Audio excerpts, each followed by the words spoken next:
štete su u svakom društvenom osiguranju nekako refleksija sve što se je napravilo ispred toga. Znači, da li je prodaja napravljena kako je potrebno da se napravi, ne samo u smislu da se zapiše kako je potrebno, nego je potrebno da smo mi osiguranika ili potencijalnog klijenta izvijestili u svemu što pokriva ta polisa. I u drugoj strani da li smo preuzeli riziko u nekom smislu koji onda odražava se i kasnije u štetama. Tako da refleksija dobrog poslovanja svakog društva za osiguranje vidi se u štetama. Znači, što manje problema u štetama, to više je društvo napravilo ispred toga svoje domaće zadatke. Kad gledamo same štete, ja mislim da nije pretendiciozno da kažem društvo za osiguranje i poslovno štete.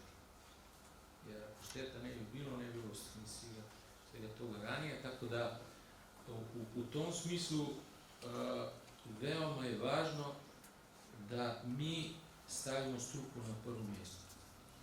Tu, naravno, u svakom biznisu dolazi do pojedinih poremećaja i tako dalje, a ovdje treba da se prati struka.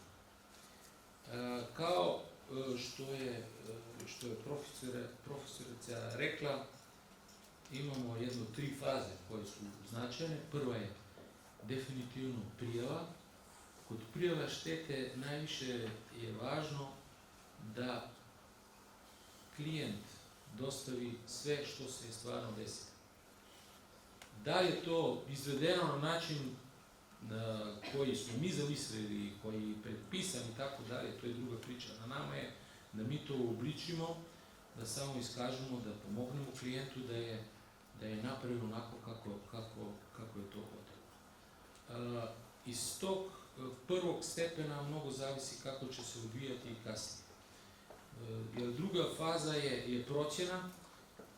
Recimo, kad smo pričali o moto ili o motornim vozilima i tako dalje, mi naravno izađemo na samo mjesto, napravimo te fotografije i tako dalje. Kod nekih manjih imovinskih šteta mi uvažujemo i fotografije i tako da se što manje čeka kod sljedećeg koraka, a to je likvidacija. Likvidacija zavisi od toga kako je bilo skupljeno sve ovo gradivo i naravno šta sve koje rizike pokriva ta polisa.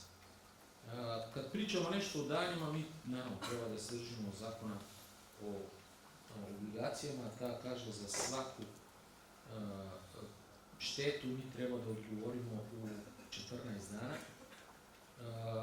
ali nakon toga šta je potpuna informacija o svemu tome, šta bi trebalo u tom spisu da bude, znači potpuna informacija ili potpuna dokumentacija, 14 dana. Druga stvar je zakon o obaveznom osiguranju gdje kaže da mi moramo da zatvorimo svaki predmet u 60 dana i onda dolazi do toga, naravno, kao što ste rekli, ima proces koji se završava brzo, jer nama je stalo veoma do toga da što brže i jednostavnije završimo taj proces, jer kao što rekao, na tome se i onda meri ugled firme, da li to izvršavamo u nekom normalnom periodu ili ne, ali naravno dolazi do žalbe. Kad pričamo o novčanom osiguranju, mi imamo na godišnjem nivou preko 20.000 šteta.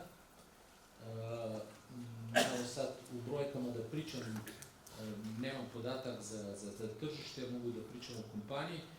Oko 10% tih šteta ima prigovor, žalbu, i pitanje je bilo, naravno, pošto je to privreda, mi imamo vlastite pravilnike i te žalbe se u okviru društva proceduiraju i imamo nekako 2 stepena. Jedan je, znači prvo žalba ide da klijent vrati tu žalbu mi kažemo na prvi stepen kod nas, to je kod onoga koji je stvarno radio na toj šteti, ako taj odgovor nije dovoljno dobar za klijenta, ima svakako mogućnost da se žali.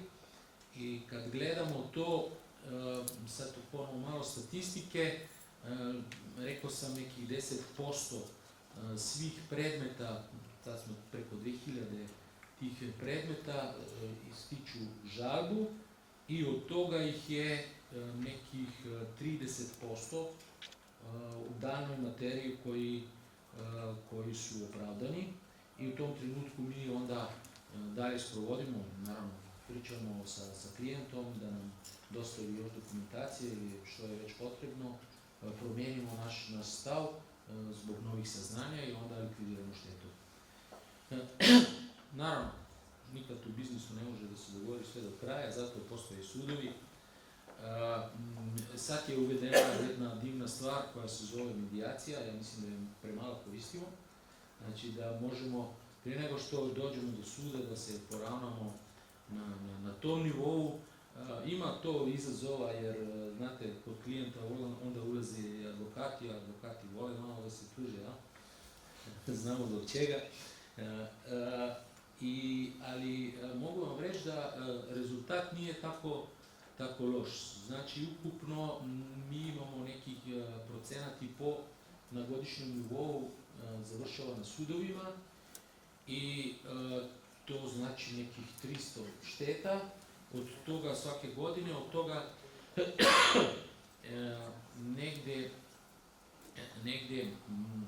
negdje više od polovine dolazi do promjene, znači da moramo i mi promijeniti naš stav i isplatiti štetu ili obim u nekom drugom sastavu, ali kad dođete do onih 22.000, onda na recimo 100 šteta, onda vidite da nismo tako neuspješni, tako da radimo dosta dobro ovaj posao i možda ono što se ponekad u javnosti čuje da oni koji viču, koji su nezadovoljni, naravno više viču, onda ide malo previše se generalizira na to.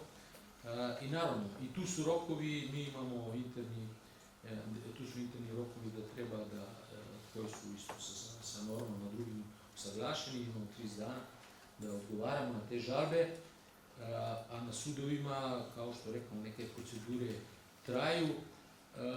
Medijacija je ono što bi ja pozvao da se što više radi.